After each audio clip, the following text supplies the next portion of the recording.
I ran into this last week. Here's where fixed it for me. If you're looking to switch from Vodafone to Giffgaff and want to keep your number, follow these simple steps. Step 1. Request a PAC code.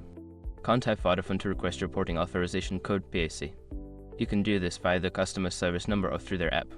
Step 2. Sign up for Giffgaff. Visit the Giffgaff website and sign up for a new account. Choose your desired plan and complete the registration process. Step 3. Insert Giffgaff SIM. Once you receive your Giffgaff SIM card, insert it into your phone. Make sure your phone is unlocked to use the new SIM. Step 4. Port your number.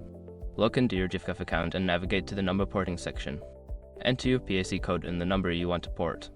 Step 5. Wait for confirmation. After submitting your PAC code, wait for confirmation that your number has been successfully ported.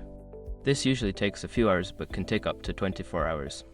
Remember, if you don't receive a confirmation within 24 hours, check your Giffgaff account or contact their support. Good luck with your new plan.